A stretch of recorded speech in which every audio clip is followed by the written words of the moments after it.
Yeah, France's foreign minister briefing the press on a war that could either be winding down or escalating a whole lot more. Jean-Noël Barrot hosting his G7 counterparts at the 12th century Vaux de Cernay Abbey, a monastery turned luxury resort southwest of Paris.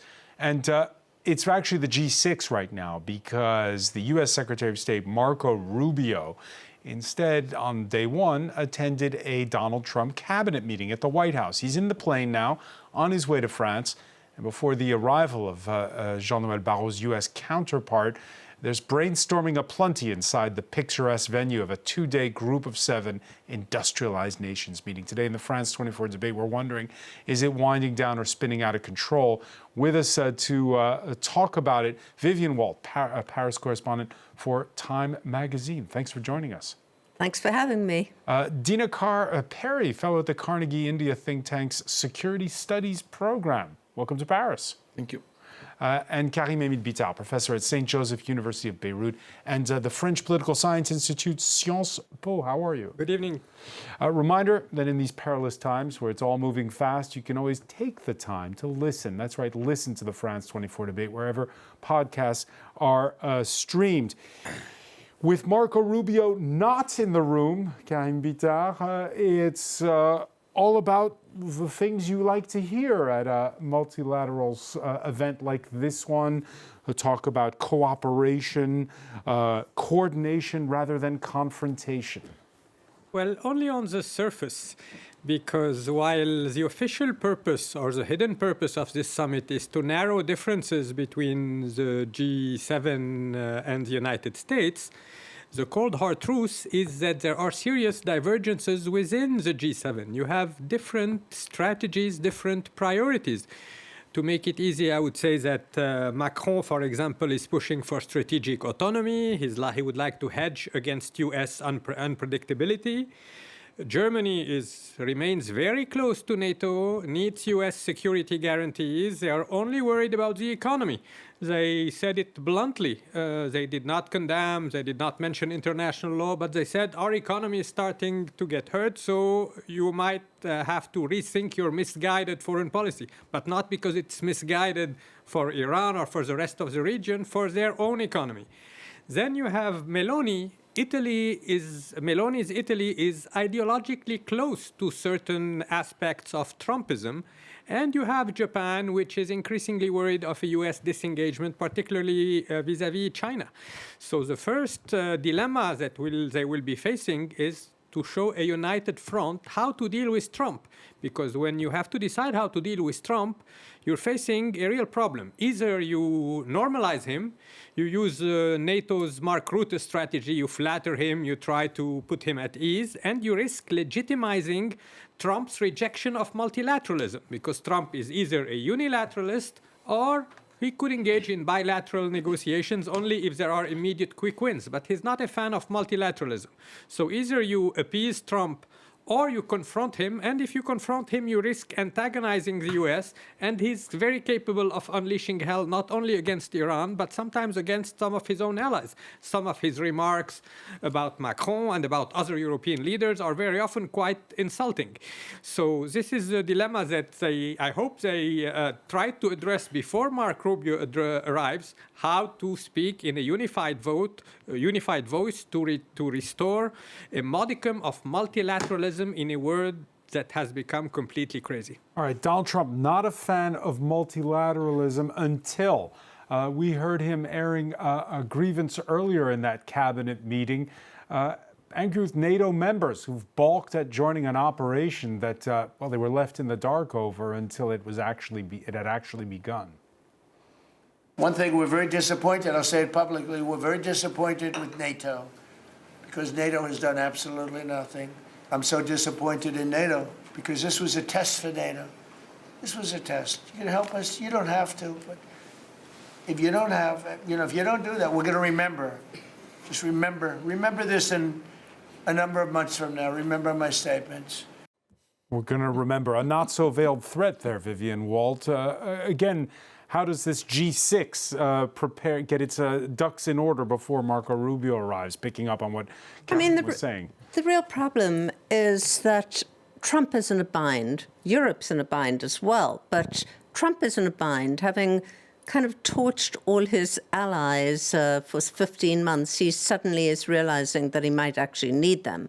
So that puts Europe in a position of having to essentially kind of, in a kind of humiliating way, really, come to the rescue, which they, in a sense, have to do because it's their economy on the line as well. You already had today growth expectations for this year has been cut dramatically, and inflation is rising. So I think they are all somewhat unable to figure out what to do. And hence tonight we have a whole G6 meeting, not about the Middle East, but about drugs, which is something they can all agree on. I think they are really in a tight spot. He was candid in saying that the media issues would wait until the arrival of the U.S. Secretary of State. Why is that? I think it's possibly because they know they have to do something to try and get the Strait of Hormuz open, or it's going to be a global recession. On the other hand, how can you possibly make a deal with President Trump when he's broken every single deal they've made? And when this happened without any consultation. Actually, it's not just President Trump. Don't forget, they weren't consulted either when the U.S. pulled out of Afghanistan and left Europe totally high and dry there as well. So I think that there's so much to be repaired at this point, and I don't think a two-day meeting in France is going to do it necessarily. Dina Carperi, does this G6, or G7 minus the United States, does it have any leverage with the United States? Isn't that the million-dollar question?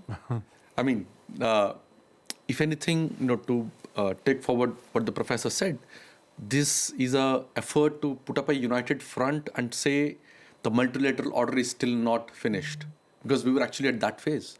Both the rules-based international order and the freedom of navigation, both are really, struggling on their, last breath, if I want to call it.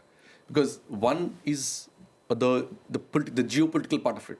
The other is the pure economics. Because everyone is hurt because your oil, gas, fertilizers, everything is stuck.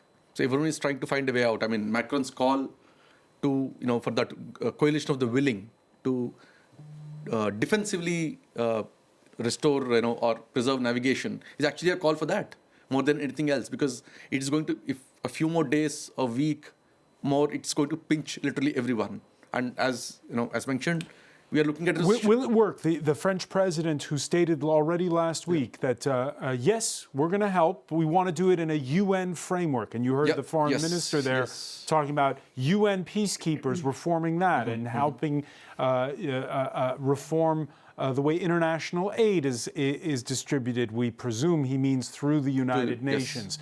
Will that work with Donald Trump? Is that the leverage that Emmanuel Macron has? Bring back the UN? That may be the leverage that can do, because if you go back at just a few days, Trump literally did not inform the allies. They went in, but then they said, "Okay, come in to preserve the Strait of Hormuz." So it was a flip, because they were pushed back to a corner, or it's not going as they intended it to go. So this could be that bit of leverage if they can actually put together a coalition and say, okay, we will enforce some amount of sanctities, some amount of supplies going in, some, thoroughfare happening through the Strait of Hormuz. That's critical for everyone. So I think that may be that leverage that the G6 can actually negotiate with Trump. Do you agree with that, Karim Hamid Bitar?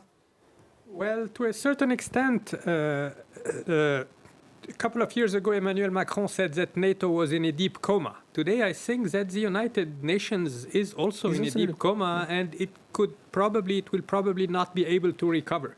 I also have a thought for all these countries that paid $1 billion to join Trump's Board of Peace, and today this Board of Peace is turning out to be an empty shell. I also doubt that it could become a replacement for the UN.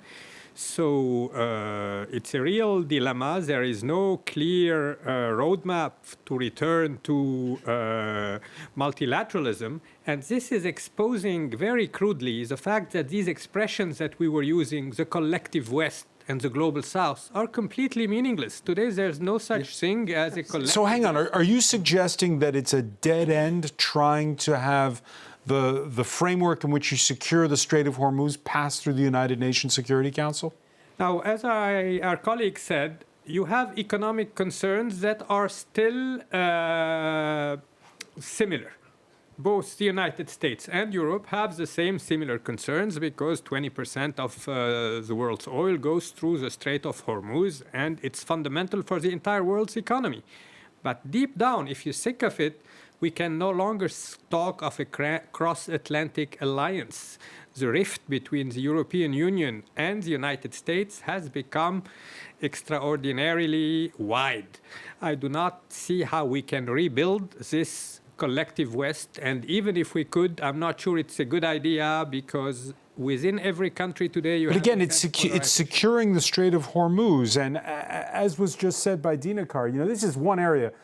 The sea is one area where you need an international law.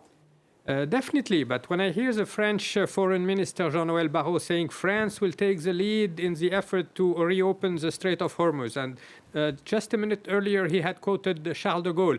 Charles de Gaulle, whenever someone offered a wild, ambitious idea, he would say, interesting, that's a vast program, meaning it's completely unrealistic. So the leverage that France has is quite limited. The Iranians have not used yet their lethal weapon, which is mining the Strait of Hormuz. Today, it's not completely closed. Indian ships and Chinese ships are able to go through. Even the Japanese managed to get one of their ships. I was wondering why, and I was told that's because the Iranians remember that 45 years ago, during the Iran-Iraq war, Japan was the only Western country that supported Iran rather than supporting Saddam Hussein. So they have a long memory. Trump might be saying today, I will remember 6 months from now that NATO was not here when I needed them, but he'll very likely forget in a couple of weeks. He will have probably other grievances against NATO. But the Iranians never forget anything. Indeed, there is an effort that will be a collective effort that will be needed to reopen the Strait of Hormuz to make it safe. But I'm not sure France alone can take the lead. Maybe with China, with India, with certain countries of the global south, the effort could be successful. All right, Donald Trump threatening in a couple of months. He according to the South Africans, is already throwing his weight around. Marco Rubio has not yet arrived at the G7, but the United States appears to have already made its presence felt at that 12th century abbey southwest of Paris.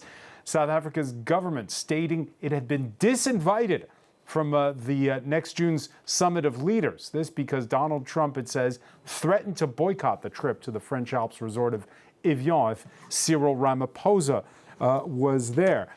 Vivian Walt, you heard Jean-Noël Barrot, the French foreign minister, state, well, actually, no, it's because we have visited Kenya planned, and it's, we can't invite too many people, and thus this time it's Kenya, not South Africa. What did you think of the... This is so extraordinary, really. I mean, you had South Africa who hosted the G20 last year. They are sort of a key member of the non-Western kind of multilateral organizations, founding member of the BRICS countries, the S in BRICS, and really an important, the pivotal leader in Africa, not an unimportant place. So the fact that Trump is still sort of swaggering on in this way, you invite this one, you don't invite this one. So you're not buying Jean-Noël Barrot's explanation? No, of course not. And I also sort of feel like it's a miscalculation, I think, on Trump's part. I think he is still in the sort of mindset that to use Trump's phrase, he holds all the cards. Remember, it's what he told Zelensky, he didn't hold any cards. Trump feels like he holds all the cards, but he doesn't at all. He has finally met a situation which he doesn't hold the cards. You have Iran with 93 million people who've spent years planning for this very scenario that has happened over the last 4 weeks. They knew exactly, blow by blow, how they were going to respond. And the US was left completely flat-footed. And it's not just the U.S. that's left flat-footed. There's that G7 -1 for now. Marco Rubio on his way. Plenty of guests, though, at the Vaux de Cernay Abbey, the Ukrainian foreign minister, the Indian foreign minister, we'll talk about that, Prince Faisal bin Farhan Al Saud of Saudi Arabia, who told reporters before arriving that Riyadh had reserved the right to take military actions if deemed necessary. Its oil installations have been targeted by Iran. Now, on Wednesday, the French finance minister said he'd been working the phones with the Gulf, and what he heard wasn't pretty. Today, 30 to 40% of the refining capacity in the Gulf is damaged or destroyed. I spoke with the Qatari Minister of Energy. 17% of gas production capacity is destroyed today following the attacks on these facilities, which will take years. We're talking about 3 years to restore. 3 years to restore. This is a global problem. And when we speak of 1/5 of the world's oil and gas transiting through the Strait of Hormuz, the pain's more acute for some than others. The New York Times, a couple days back, listing Pakistan as the most dependent nation on Gulf hydrocarbons. There you see that thin sliver line. 81% of their hydrocarbons in 2024 came through the Strait of Hormuz. In terms of amounts, look on this graph at India, at China, at Japan, Thailand, South Korea, India, whose foreign minister, Subramanyam Jaishankar, who's present at the G7, and he was on the phone last Saturday with his Iranian counterpart, Dinakar Perry. It's been an up and down relationship the last 12 months between India and the United States. What's the last month done to that relationship? That's something to wait and watch, because we thought the trade deal was finally sorted. Something was agreed on, they announced it, and then, before it could be formally signed, it could take a formal shape. Things went, a different way. Then we had the Middle East coming up. So now it's in a bit of a freeze, if I can say that. So we'll have to see how that, unfolds. Do the terms still hold? Does some of that change? That we'll have to see that, because some of it was, in a way, it becomes null and void in some ways, because your entire economic scenario has changed now. So how much pain is it for India, this closing of the Strait of Hormuz, or this near closing, excuse me? It's massive, because just one statistic, 40% of India's oil flows through the Strait of Hormuz. That's only oil, not the gas. Gas, about 90% of the all imported gas for India flows through the strait, and imports make about 60% of all India's gas consumption in, say, last year. And similarly, fertilizer. We overlook that, because that directly hits the agricultural sector for India. And that's again a significant dependency. For example, all types of it, urea, diammonium phosphate, and other variants which also feed Indian industries, not just direct imports. Okay, so the Indian foreign minister, is he here to talk about drug trafficking, as Vivian was alluded, or is he here to talk about oil and gas? And the foreign minister also talked about maritime security, drugs, and terrorism. But yes, this Middle East is going to be on top of the agenda for sure. But the question is, the proposed coalition of the willing to open the Strait of Hormuz, will India take that? That's a bit of a question, because the moment you actually enter the strait, you're part of the conflict, one way or the other. So far, Indian Navy is deployed there, but not in the strait. They're near the strait. There's a difference. So they have been in that region for a very long time. And just to add, it's not new. The deployment has been happening for a very long time, for anti-piracy, for so many other reasons. And so they are accompanying the tankers that are flowing, the Indian tankers that you referred to, which actually managed to cross the strait. So they were actually accompanied by the Indian Navy after they crossed the strait. So that's where, again, the question of, how much can France convince countries to actually come into the strait is a question. Because anyone who comes in is a party to the conflict now. The French have been very insistent that, and so have, by the way, even the Germans and all the other EU members, will only go in once the guns have gone silent. Karim, that brings us to the question we've been asking. Is it about to wind down, or in the words of the UN Secretary General, spin out of control? been out of control. I'm afraid it's wishful thinking to think that it could, for the Iranians, it's a non-starter. They think that they are in a position of strength, that their horizontal escalation strategy has been working, that their strategy of playing for time, waiting for the US economy to get hurt. And I often argue that the main problem with Trump's worldview is that he still thinks international relations are a zero-sum game, that you have winners and losers. He fails to see that we live in a world of stupefying interdependence, that even though the United States is no longer dependent on energetic resources from the Gulf, US prosperity is still dependent on Chinese prosperity and on Indian prosperity, which themselves remain highly dependent on the Gulf. So we could end up all being losers from this war. And actually, after 1945, more than 70% of wars worldwide did not have a winner and a loser. Very often it ends in a situation of lose-lose situation.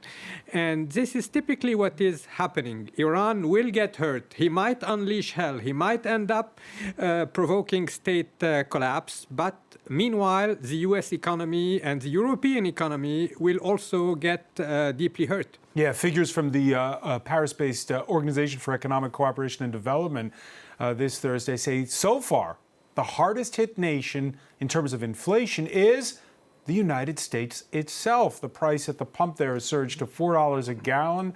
And the OECD revising upwards its inflation forecast for the U.S., Vivian Walt, to 4.2%. This is politically for President Trump. I was going to say, does this mean that actually he may have to call time on it all? Yes, but it's not really up to him to call time on it. And I think it's what Karim was saying, that, Iran still has up its sleeves some devastating moves that it can make. It can plant mines in the Strait of Hormuz if it feels it has nothing left to lose. And don't forget, the Strait of Hormuz is not just an oil shipping lane. It's also a massive amount of fiber optic cable. It connects Europe and Asia. And, this is a choke point for all sorts of different things. And of course, fertilizer. So you're talking about a food crisis, possibly a giant global internet crisis, which would be devastating, as well as the energy crisis. I think for Trump, honestly, my feeling is he hasn't begun to calculate the scale of what this might and yet he still has support in the United States. There are even some on Wall Street who still support him. Yes, they're very far away, it's true. And, one has to also think, of course, 70 million people voted for Trump. More than 70 million people voted for President Trump just 1.5 years ago. So, people will obviously give him the benefit of the doubt. Despite those high prices at the pump. No, I don't think it will last. I think that once this really bites, it hasn't quite bitten yet. But, it's already more expensive to get a mortgage, more expensive to get a car payment. You walk into the supermarket, food is suddenly, way through the roof. I just bought a ticket to New York today. It was way more expensive than it was a few months ago. So, it's clear. People will feel it quite quickly. All right. Iran's foreign minister, who, by the way, has been suspended from an Israeli hit list for 4 to 5 days, according to the Wall Street Journal, this to give talks a chance. He's saying the Strait of Hormuz is open, as was Karim was explaining earlier, open to non-belligerents, and has issued warnings to his neighbors across the Gulf. If there were no US bases in these countries, there would be no threats against them. If these countries face any strikes, it is because of these bases. The first truth is that US bases not only do not bring security, but in fact are a detriment to the security. I hope this is clear to our friends in the region. And second, the priority of the US is the security of the Zionist regime. All right, he means Israel, of course. Karim Emil Bitar, those Gulf states, how do they take that message? Do they ignore it or do they pay heed to it?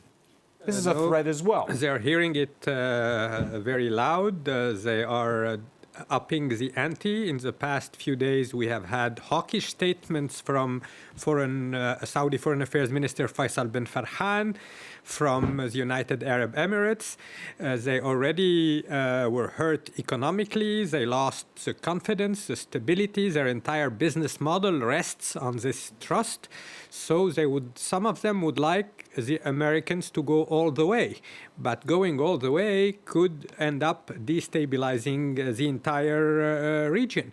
So we are in a situation where every single country in the Middle East, Israel included, could end up being a loser from this war. I do not see any. You can have some quick wins. You can say, Netanyahu can say, I have occupied part of South Lebanon. We are devastating Hezbollah. Trump could say, I have assassinated Khamenei and many others.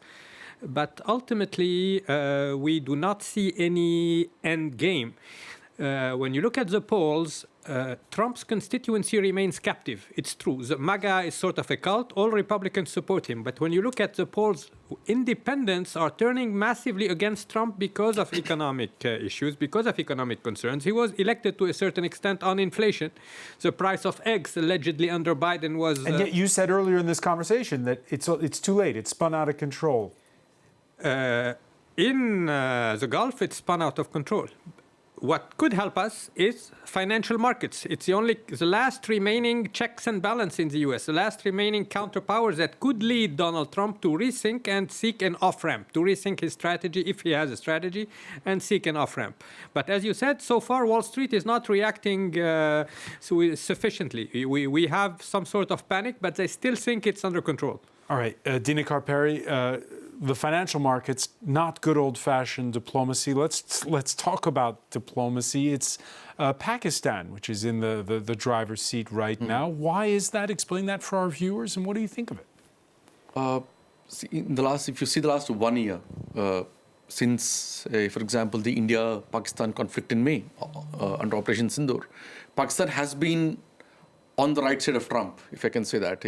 They've been consistently making the right moves, or making a difference between the U.S. administration and the Trump, his policies, a distinction between the two. They've been appealing to Trump's policies in the right ways, right moves, supporting his Nobel Prize, or praising him for doing the peace between India and Pakistan. And it's been a consistent thing, offering crypto, offering critical minerals in Pakistan. So they have been on the right side.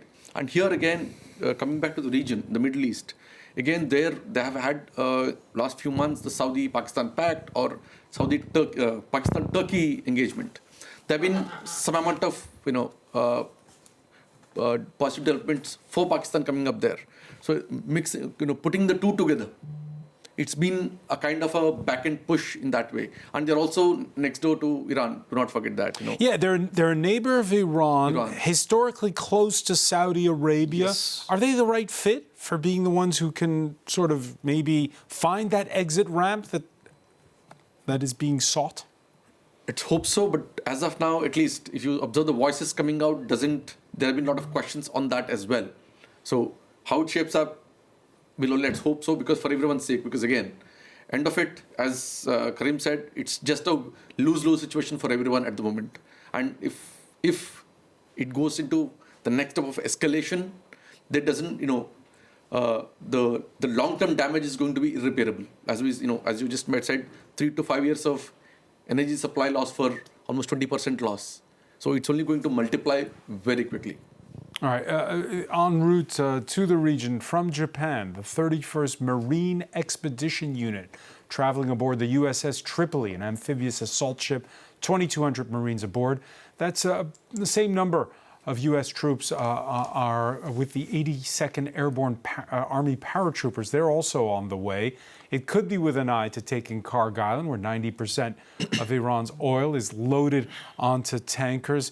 Vivian Walt, boots on the ground with Donald Trump campaigned against. Is this just all a bit of bluster? Well, it's hard to see how you send 4,400 troops to the region without having some idea of some of them, actually getting off those ships. I imagine that there's going to be some kind of ground invasion, incursion, whatever you want to call it. Obviously, or not obviously, it seems that the one scenario is you'd want to station them on the Iranian side of the So this is not the strait. art of the deal. They're going in, is what you're saying. I would think so. That's what the Marines do. This is, what they did in Iraq in 2003. And it is very possible. I think one thing that we haven't really spoken about is what is not being done while everything is being focused on the Middle East. And you're pulling a tremendous amount of assets out of a really delicate situation in Asia. So it would seem really risky to put all your military firepower stationed around the Gulf at a time when China might be looking at the situation and thinking, okay, everybody's distracted by what's going on there. Dinakar Perry, China, will it make a move this time as a result of the fact that is the U.S. exposed in the Far East as a result of what it's done? One thing is for sure, China, everything shipped from elsewhere in the world to Middle East is one thing less, elsewhere. And that's definitely being closely watched by both Russia and China. One. Two, will China make a move on, say, in the Taiwan Strait? Probably not, my guess. Why? Because it's not like Trump wants to, say, do a regime change in Iran. In Taiwan, China wants to assimilate them into the mainland. So that's a different scenario. Will they do something now? Probably not. They probably will let the US expend itself militarily in the region. Because every passing day, they're actually spending more ammunition, moving their more and more assets. For example, the THAAD radar in South Korea has been now shipped to the Middle East. So they're actually pulling off assets from elsewhere. So US is not just US, even for Europe, in other parts, they're reducing their assets, their early warning systems, etc. So it's a long order to build them back. They're expensive and take time. So All right. No exit ramp yet. Final word, because we're out of time. The Marines, the most likely scenario today is that they will try to seize 3 tiny islands that Iran controls and that initially belonged to the UAE, and plants the US flag. It will be a way of starting a negotiation process from a position of strength. All right, we'll see what unfolds. Many thanks, Karim Emile Bitar. I want to thank as well Vivian Awalt, Dinakar Perry. Thank you for being with us here in the France 24 debate.